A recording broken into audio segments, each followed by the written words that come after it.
Oscar nominations are being announced this morning. As a matter of fact, right now, Fandango, Erik Davis is here to break them all down. So they're still coming in, Eric, but this is what we have so far. Actress in a supporting role and actor in a supporting role. Angela Bassett, woo-woo! Great. Black Panther, Wakanda Forever.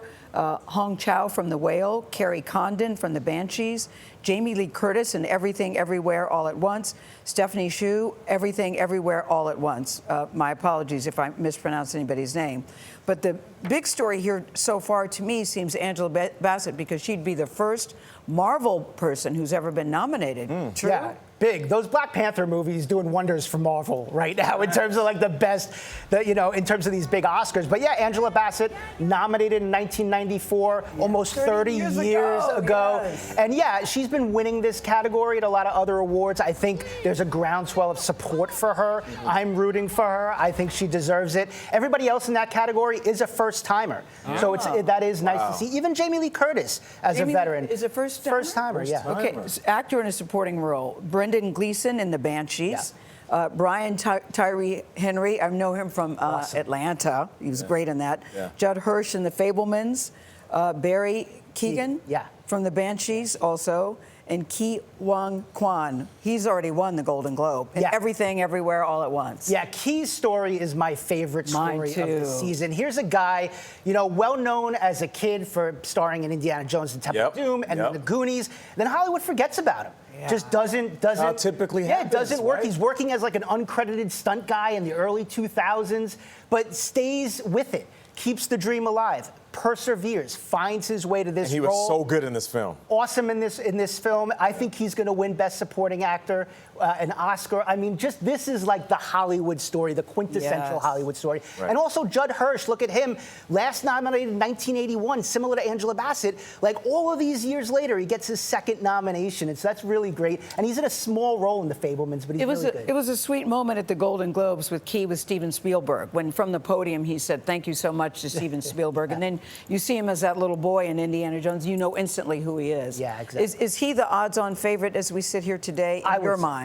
I would say he's the favorite, yeah. And it's funny, the first call that he got after Everything Everywhere came out, all at once came out, was from Kevin Feige from Marvel, saying, we want to put you in a Marvel thing. So he's going to star in the second season of Loki, which comes out later this year. All right, well, we have an exclusive announcement, and we have the Best Actor nominations. Austin Butler, Elvis, of course. I think we expected that. Colin Farrell, Banshees. We have The Whale, Paul Mescal, and After Sun. Brendan Fraser in The Whale, excuse me. Paul Mescal, After Sun, and Bill Nye, Living.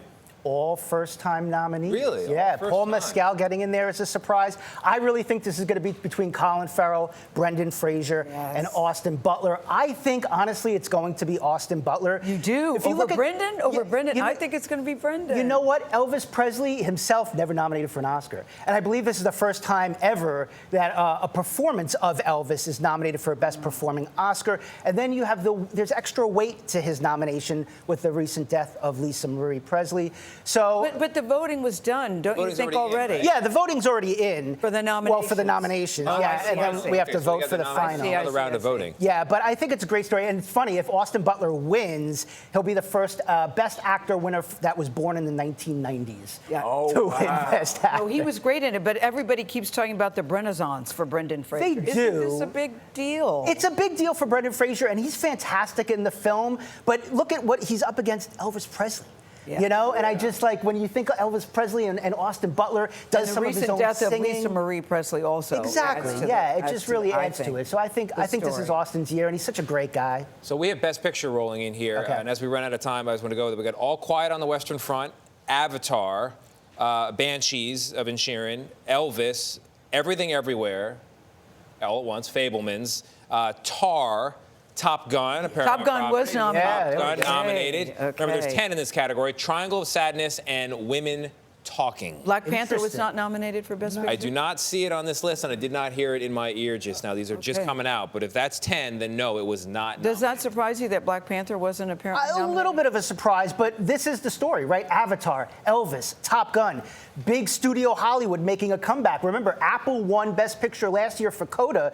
This year, maybe All Quiet on the Western Front, maybe the only streaming movie nominated. But normally these Best big Picture. epic pictures that do so well at the box office typically don't win the Oscar. Do you think that could be different this year? It could be People different, say yeah. that Top Gun might have a huge shot here. I think it's so because of the preferential ballot. You know, a lot of people are going to be putting it in its top 3. And I think Top Gun Maverick has a shot. It's great to see commercial fare, big studio Hollywood coming back to the Best Picture race. And I think that, you know, the Academy has been criticized over the last few years for not recognizing these films that a lot of people are going to see it in the And they theaters. love. But They it's love so them. different. I mean, how Okay, do you I have actress in a leading role while you're here. Oh, yeah. Kate Do it. Blanchett in Tar, Ana de Armas in Blonde, Andrea Riseborough Wow. to Leslie. To That's a Leslie. surprise for you? Huge That shocks you? surprise. Yes. Michelle Williams, The Fablemans, that's not a surprise. And Michelle Yeoh, Everything, Everywhere, All at Once. Wow, the Andrea Riseborough. This is a film too, Leslie. I actually just watched it on a plane. She's fantastic in it. It's on the plane? Yeah, she's playing a recovering addict who's trying to reunite with her estranged son. But there was a groundswell of support for her right at the last minute.